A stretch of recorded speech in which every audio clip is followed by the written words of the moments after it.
हमको सरकार में रहना है, वोट देने वाले उधर है। तुम्हारे इकोनॉमिक वायबिलिटी के ऊपर तुम चिंता करो। हमारी पार्टी आएगी तो 50 रुपए में बढ़ाएंगे, दूसरी आएगी तो वो 50 रुपए बढ़ाएंगे। तुम्हारा क्या होगा? भगवान तुम्हारा संरक्षण करेगा, वो सबूरी से आप करो, ये चलने वाला ही है। You can not stop it in political process. तो गन्ने का वो बढ़ते जाएंगे। शुगर जब बढ़ेगी तो हम कहेंगे बंद करो एक्सपोर्ट, कंज्यूमर को सस्ता मिलना चाहिए। तो आने वाले समय में इसमें से कैसे निकलना, आप अभिमन्यु आप मार्ग निकालो, हमारी शुभकामनाएं आपके साथ है। ये जो अलाइड प्रोडक्ट्स है इसमें कोई कंट्रोल नहीं है, उल्टा इसमें इंपोर्ट है।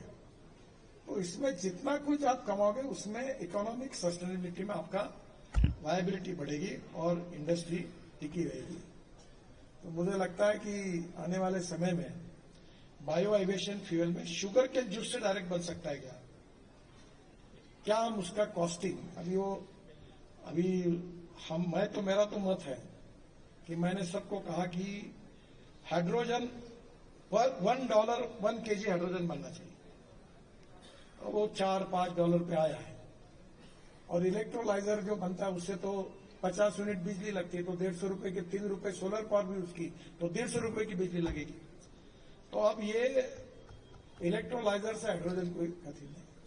तो आने वाले समय में बांबू से इथेनॉल का प्रोजेक्ट नुमालीगढ़ में चल रहा है, कुछ दिक्कतें हैं। तो ये बांबू को प्लांटेशन में बढ़ाओ, और ये जो विशेष रूप से एविएशन फ्यूल है, दिस इज द फ्यूचर।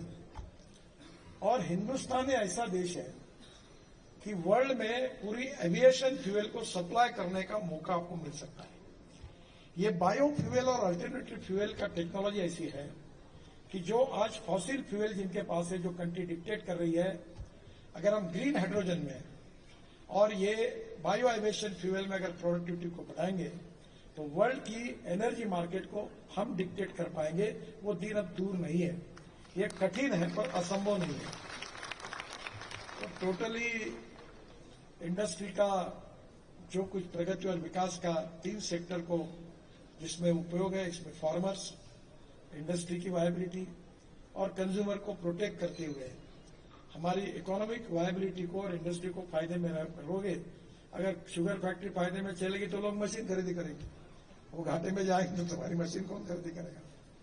तो इसलिए आने वाले समय में रिसर्च को, टेक्नोलॉजी में इनोवेशंस को और वर्ल्ड में सक्सेसफुल प्रैक्टिसेस हो रही है उसको आप जैसी ऑर्गेनाइजेशन जो है वो रिसर्च में, डेवलपमेंट में, फ्यूचरिस्टिक डेवलपमेंट और फ्यूचरिस्टिक प्लानिंग फॉर डेवलपमेंट, इसमें आप लोग जरूर इंटरेस्ट लीजिए।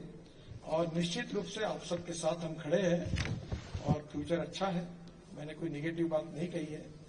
और निश्चित रूप से हम सब लोग मिलकर हमारे देश की ग्रोथ में we are the fastest growing economy in the world. और प्रधानमंत्री जी का मिशन है कि हम 3rd लार्जेस्ट इकोनॉमी बने। और हमारी ऑटोमोबाइल इंडस्ट्री अभी मैं जब मंत्री था तो 7वें नंबर पे थी, अभी 4 महीने पहले हम 33वें नंबर पर आए। हमने जापान को पीछे डाला। और अभी मैंने सबको बुलाया है कि इथेनॉल पे जाओ, इलेक्ट्रिक पे जाओ, इथेनॉल पे जाओ, सीएनजी पे जाओ, हाइड्रोजन पे जाओ। और मैं आपको बताता हूं कि मैंने सबको टारगेट दिया है कि American automobile industry 78 lakh crore की है, चाइना की 47 लाख करोड़ की है और हिंदुस्तान की 22 लाख करोड़ की है। मैं इस मिनिस्ट्री में हूं, मैं पूरी कोशिश कर रहा हूं कि हम नंबर 1 पर पहुंचे। हमारे देश में सबसे ज्यादा एक्सपोर्ट इस इंडस्ट्री का है, सबसे ज्यादा रोजगार इस इंडस्ट्री ने खड़ा किया है, सबसे ज्यादा जीएसटी भारत सरकार, राज्य सरकार को देने वाली ये इंडस्ट्री है। और ये पूरी इंडस्ट्री अल्टरनेटिव फ्यूल और बायो फ्यूल पे कन्वर्ट हो, किसी को भी आने दो, अमेरिका से कोई आएगा, यहां से आएगा। हमारे अभी मर्सिडीज के चेयरमैन मेरे पास आए थे 20 दिन पहले, उन्होंने कहा अभी वो कौन सी मे बैक करके उनकी है, वो भी इलेक्ट्रिक पर आई। तो अब सब हिंदुस्तान में इलेक्ट्रिक ट्रैक्टर, और अभी मैं गया था जॉन डियर में, ब्राजील में इथेनॉल का ट्रैक्टर बनाया। यूके में एक कंपनी है, उन्होंने इथेनॉल के ट्रक बनाए हुए हैं।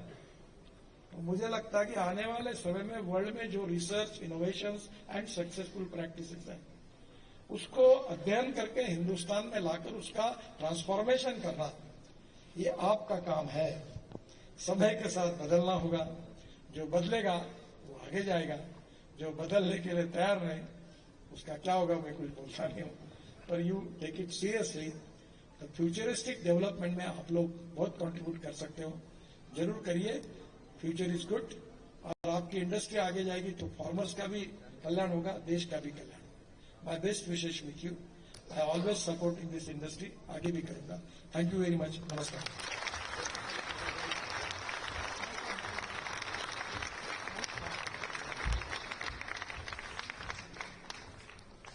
Sir, thank you so much. We are indebted to you for all the insights about the industry and also for suggesting alternatives. Now I would request the chief guest and